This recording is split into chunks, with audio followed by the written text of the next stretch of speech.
Guys, apa kabar kalian semua guys? Gila udah lama banget gue gak bikin konten YouTube ya setelah sekian purnama ya. Semoga selalu dalam keadaan sehat dan pastinya bahagia ya teman-teman. Nah teman-teman, seperti yang bisa kalian lihat di judul video kali ini, gue akan melakukan tebak-tebakan zodiak dari para karakter yang ada di Apothecary Diaries. Jujur ya, anime ini tuh sangat membuat gue kayak apakah kalian terjinsi-jinsi atau kalian termau-mau nih guys? Kalau gue sih yang pasti semuanya ya. Gue suka semua karakter yang ada di Apothecary Diaries dan menurut gue itu udah salah satu hal yang sulit banget sih sebenarnya ya ketika gue menonton seri ataupun juga film dimana gue bisa suka dengan semua karakternya. Dan gue rasa juga teman-teman, anime ini emang lagi hits banget ya di Netflix dan kalian juga bisa nonton. Gue sangat-sangat merekomendasikannya karena anime ini juga masuk dalam salah satu nominasi ya dari kategori Anime of the Year di Crunchyroll Anime Awards guys. Tapi sayangnya guys, di Apothecary Diaries tidak menang ya untuk kategori Anime of the Year di tahun ini. Jadi ya gue rasa memang sulit banget juga sih, saingannya terlalu banyak ya. Sayangnya memang Yura Yurari Hara Harari tidak bisa menang ya dengan "'Cause I'm back in this game, so let's go". Kata Lisa, gue udah ngasih tahu cuy ya, "'Cause I'm back in this game, so let's go". Jadi solo leveling kemungkinan besar pasti yang akan menang sih di Anime of the Year. Soalnya Mas Song Jinwoo udah terlalu banyak memikat ya hati para wanita dengan potongan rambutnya ya yang udah kayak Korean Upa banget gitu ya. Jadi memang Abang Jinshi harus berusaha dengan lebih maksimal. Walaupun kalau boleh jujur gue akan jauh lebih memilih Apothecary Diaries sih dibandingkan solo leveling gitu ya. Tetapi solo leveling memang sudah terlalu populer banget sih dan memang actionnya oke banget sih di animenya. Tapi anyway guys, gue tetap ingin menginfluence kalian nonton Apothecary Diaries ya. Pokoknya ini adalah anime yang bagus banget ya. Adik gue aja sampai nonton ya. Ya patokannya adalah Aquarius ya. Kayak seorang Aquarius kalau mau nonton sesuatu nih berarti ini bagus gitu. Nah, buat kalian yang belum tahu soal anime ini menceritakan apa sih Kak Zer? Dari tadi lo tuh kayaknya heboh banget soal anime ini kan? Oke, kalau gitu boleh nggak sih spill sinopsisnya dikit? Jadi anime ini guys menceritakan mengenai perjalanan Mao ya, seorang apoteker yang berusia 17 tahun. Kemudian dia diculik dan tiba-tiba dia menjadi pelayan istana guys. Nah, walaupun awal mulanya itu Mao adalah seorang pelayan istana guys, tetapi kan Mao ini punya kemampuan dan pemahaman mengenai obat-obatan ya. Jadi dia tuh sering sekali dihadapkan dengan misteri-misteri ataupun juga beragam situasi, rumor yang ada di sekitar kalangan selir raja dan juga para dayang-dayang di sana. Nah misterinya itu banyak banget ya guys, jadi bisa ada rumor kutukan, terus juga ada cerita hantu, sampai ada sindikat untuk menghilangkan penerus dari kaisar guys. Jadi guys, kalau kalian mencari anime yang ringan, terus ada romansa yang slow burn tapi realistis, terus juga adanya misteri ya, jadi banyak plot twistnya juga, komedinya juga ada. Terus menurut gue juga yang sangat baik adalah karakter development-nya plus visual yang wow. Gue akan sangat mempromosikan sekali sih anime ini. Nah jadi dalam video ini guys sudah pasti akan banyak spoiler ya. Jadi pastikan kalian sudah menonton animenya atau misalnya kalian tidak ada masalah dengan itu, ya sudah silakan kalian boleh lanjut untuk masuk ke dalam inti pembahasannya ya. You've been warned guys. So langsung kita mulai aja ya guys. Karakter pertama yang akan gue bahas adalah Basen guys. Nah Basen ini adalah anak dari Gao Shun ya, seorang attendant yang bisa dibilang cukup dekat lah ya dengan Jinshi teman-teman. Nah Basen ini digambarkan sebagai sosok yang sangat serius dan taat aturan guys. Dia juga sangat realistis ya teman-teman. Jadi dia tuh kadang-kadang suka gerah gitu ketika harus berhadapan dengan Mao yang dalam membongkar misterinya tuh suka menggunakan cara yang agak lain gitu. Terus si Basen ini juga digambarkan sebagai sosok yang setia dan loyal ya dalam menjalankan tugasnya. So dari gambaran karakter itu gua rasa Basen adalah seorang Capricorn. Lanjut, gua akan membahas Lihaku teman-teman. Nah Lihaku ini adalah salah satu pasukan militer dari istana. Karakter Lihaku ini digambarkan sebagai sosok yang ramah ya, friendly banget, kemudian juga sangat pekerja keras dan juga gigih. Lihaku tuh berpikirnya sangat simpel teman-teman, dia juga punya passion dan ya bisa dibilang dia lempeng banget lah ya dalam hidupnya. Nah, kemudian salah satu highlight dari karakter Lee Haku ini memang dia tuh jatuh cinta dengan Pairin ya, seorang wanita penghibur tapi juga adalah seorang figur kakak dari Mao Mao. Jadi si Lee Haku ini bekerja dengan sangat keras ya teman-teman untuk bisa menghasilkan uang sehingga dia bisa menghabiskan waktu dengan Pairin yang memang bisa dibilang courtesan yang sangat populer ya. Jadi biayanya tuh sangat mahal untuk bisa menghabiskan waktu dengan Pairin. Nah, jujur untuk karakter Lee Haku ini gue sempet dilema juga ya teman-teman, karena karakternya bisa menunjukkan Taurus ataupun Libra atau juga Leo gitu di dalamnya. Gue sempat mikir dia Taurus ya di awal karena memang punya karakter yang sangat gigih, pekerja keras, terus hidupnya lempeng banget gitu. Cuman karakter friendly-nya Lee Haku ini kayaknya kurang cocok masuk ke dalam Taurus gitu, yang memang sangat kritis juga pemikirannya, sangat analitis juga gitu. Soalnya si Mao Mao ini menggambarkan Lee Haku itu friendly-nya, ramahnya dia tuh seperti ibarat golden retriever guys. Jadi memang bisa dibilang ini kan agak-agak lugu gitu ya, agak-agak polos, kayak kira-kira seperti itu. Selain itu juga bagaimana si Lee Haku ini memang sangat terang-terangan sekali ya dalam mencintai si Pairin gitu. Ini membuat gue memang agak hopeless romantic ya orangnya. Jadi akhirnya setelah gue mempertimbangkan kembali, gue rasa Lee Haku ini lebih cocok masuk dalam kategori Libra. Selanjutnya guys, karakter yang akan gue bahas adalah selir Gyokuyo. Nah, Gyokuyo ini adalah salah satu selir dari Kaisar teman-teman ya, dan memang Mao Mao ini bekerja untuk dia sebagai poison tester. Nah, sebelumnya gue bilang kalau Lee Haku ini seorang Libra teman-teman. Selir Gyokuyo pun juga termasuk Libra, tapi lu akan melihat karakter-karakter atau another side of Libra yang lebih in-depth di karakternya selir Gyokuyo. Nah, Gyokuyo ini adalah selir yang bisa dibilang sangat ramah teman-teman, dengan tampilan yang dari luar tuh innocent gitu ya. Dia tuh tampilannya tuh sepertinya polos, padahal di dalamnya lebih jauh Gyokuyo adalah sosok yang sangat cerdas dan pandai membaca situasi guys. Gyokuyo sendiri itu juga punya sisi yang humoris ya, dan sangat elegan dalam membawa diri. Gyokuyo juga termasuk shipper ya dari Jinshi dan juga Mao Mao, karena dia notice ya bagaimana Jinshi tuh punya interest terhadap Mao Mao sampai dia pernah ngisengin Jinshi ya ketika Mao Mao tuh sedang pergi.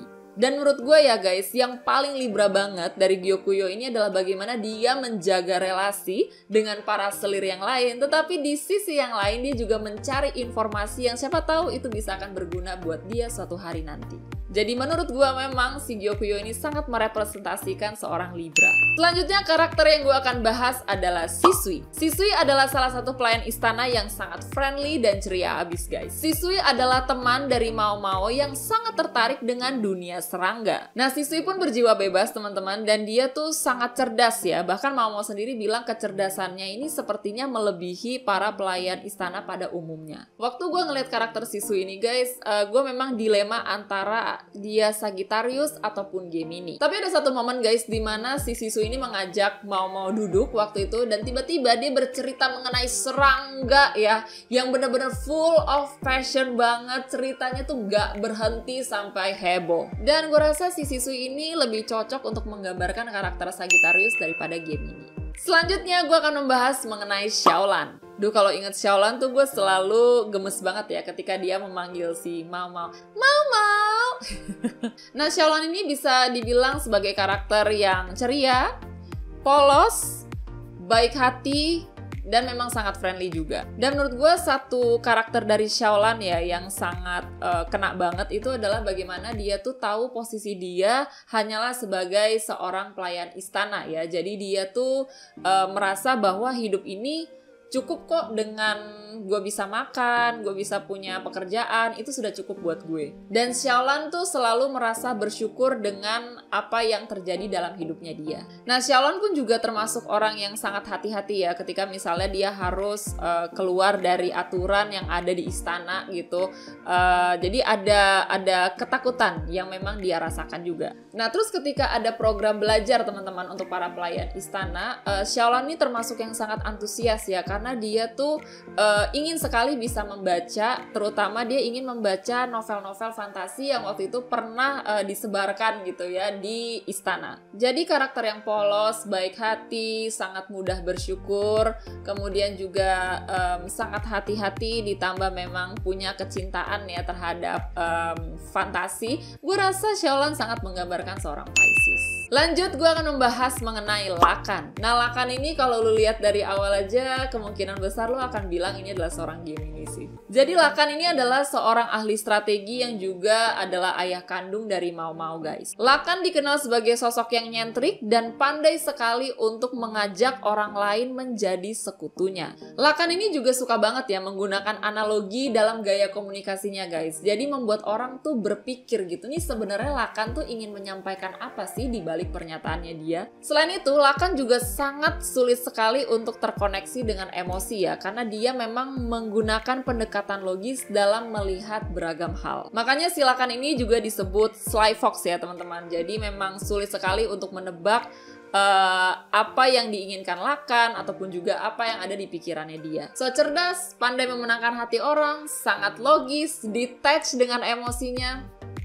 Lakan sangat menggambarkan Gemini, guys. Lanjut, gue akan membahas mengenai Gao Shun, guys. Gao Shun bisa dibilang adalah seorang pelayan dari Jinxi, tapi ini pelayan yang udah levelnya kayak attendant gitu ya, guys. Jadi memang sangat dekat sekali dengan Jinxi dan juga sangat bisa dipercaya. Gao Shun ini memiliki karakter yang sangat kalem, guys. Terus dia tuh juga sangat pandai mengamati orang dan juga memang sangat bisa diandalkan. Walaupun si Gao Shun ini bisa dibilang pelayan, tapi status sosialnya udah termasuk yang tinggi gitu ya levelnya karena merupakan attendant dari Jinxi, tapi dia tuh sangat digambarkan sebagai sosok yang rendah hati, guys. Dia pun juga digambarkan sangat care sekali ya, entah itu ke Mau Mau ataupun juga ke Jinxi. Nah, bahkan si Gao Shun ini pernah marah juga loh, guys, sama Jinxi, tapi memang marahnya tuh lebih marah yang marah profesional lah ya ibaratnya, karena berkaitan mengenai pekerjaan gitu. Jadi dia selalu ngingetin Jinxi jangan lupa ya untuk mengerjakan tugasnya tuh tepat waktu gitu, karena kadang-kadang si Jinxi ini kan suka keluyuran gitu ya, lebih suka main-main di luar, kira-kira seperti itu. Terus ada satu momen yang menurut gue juga sangat menggemaskan ya. Jadi walaupun kelihatannya kalem si Gao Shun ini, tapi dia tuh sangat tertarik banget dan sangat gemes ya dengan Mau Mau si kucing ya. Jadi memang di situ ada momen-momen gemes yang bisa lo lihat.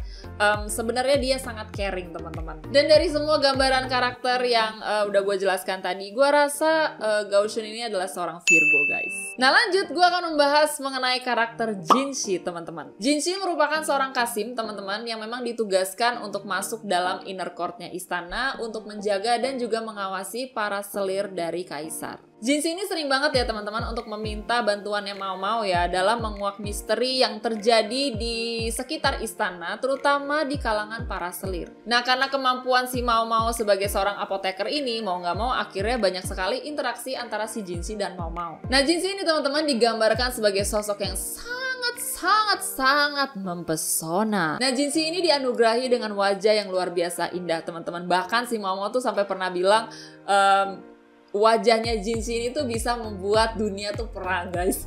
Dan Jinxi pun tahu ya kalau dia tuh mempesona, dan dia menggunakan asetnya ini ya teman-teman untuk memikat hati dari para pelayan ataupun juga para dayang di istana. Jadi bisa dibilang Jinxi ini populer banget lah, guys. Selain itu, Jinxi juga digambarkan sebagai sosok yang sangat pintar dan juga punya keingintahuan yang sangat tinggi. Namun teman-teman, walaupun tampak luarnya Jinxi itu sangat mempesona, sangat berkarisma gitu ya, tetapi dia tuh punya rasa insecure juga di dalamnya. Jadi Jinxi ini sebenarnya bukan seorang Qasim, guys, tetapi dia adalah adik dari kaisar. Jadi dalam cerita ini Jinxi tuh menyamar, guys. Jadi dia sering banget ya merasa dia tuh sepertinya tidak akan bisa untuk menggantikan posisi kakaknya sebagai seorang kaisar suatu hari nanti. Lalu teman-teman, dari interaksinya dengan Mau Mau nih ya, kalian akan bisa sangat melihat bagaimana si Jinxi ini mengeluarkan sisi anak-anaknya. Kemudian si Jinxi ini juga sangat penasaran ya dengan Mau Mau, dan dia kurang suka gitu ketika Momo tuh berinteraksi dengan para petugas militer lainnya. Bahkan ketika Momo hilang teman-teman, Jinshi tuh sangat kelabakan dan sangat marah luar biasa ya, sampai si akhirnya Gaoshun tuh harus ngingetin kayak, Jinshi inget ya lu tuh di sini Kasim gitu. Jadi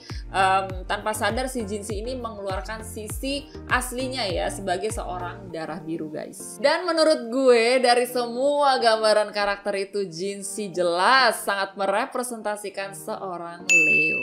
Nah terakhir guys, kita masuk ke dalam karakter utama dari anime yang luar biasa ini, Mao Mao. Gue tuh seneng banget ketika banyak karakter-karakter di sana tuh memanggil Mao Mao dengan cara yang berbeda gitu ya. Ada yang Mao Mao gitu ya, ada yang Mao Mao, ada Mao Mao.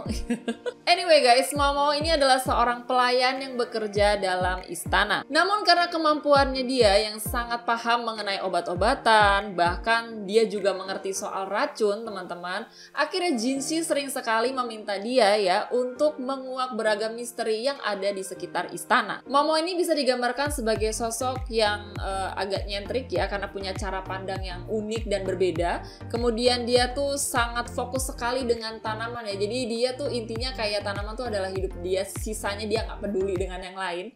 Kemudian dia juga orang yang suka berinovasi, suka mencoba hal yang baru, sangat to the point dalam berbicara, dan menggunakan pendekatan yang logis dan realistis. Jadi menurut gue memang jarang sekali ya tokoh utama seperti Mao Mao ini guys. Namun menurut gue karena karakter Mao Mao itu sangat real aja gitu, jadi inilah yang akhirnya banyak menggayat hati penonton yang melihatnya teman-teman. Karena karakter dia tuh nggak dilebih-lebihkan ataupun juga didramatisir gitu ya secara sengaja. Unik, nyentrik, pemikiran gak biasa, sangat to the point dalam berbicara dan sangat realistis. Cuy, udah jelas banget karakter Momo adalah Aquarius. Dan jujur ya guys, gue tuh sangat suka sekali momen-momen slow burn-nya dan juga karakter development ya dari Momo dan Jinshi ini. Dan kalian akan sangat bisa melihat bagaimana dinamika antara Leo dengan Aquarius di situ ya, yang sepertinya sangat berbeda ya, tetapi mereka saling melengkapi satu sama lain guys. Jadi itu dia guys untuk penggambaran zodiak versi gue ya terhadap karakter-karakter dari The Apothecary Diaries. Gimana tanggapan kalian guys? Apakah kalian setuju atau kalian justru punya pendapat yang berbeda? Silahkan langsung aja share di kolom komentar ya. Nah untuk selanjutnya kira-kira kita akan tebak-tebakan zodiak apa nih guys? Kalau kalian punya film, drama seri, games ataupun juga anime favorit yang mungkin karakternya ingin dibahas di sini, langsung aja juga tulis di kolom komentar. Thank you banget buat teman-teman yang sudah nonton video ini dari awal sampai akhir, dan buat kalian yang belum nonton The Apothecary Diaries, tonton ya sampai akhir. Sampai jumpa guys di video gue yang selanjutnya ya. Dadah!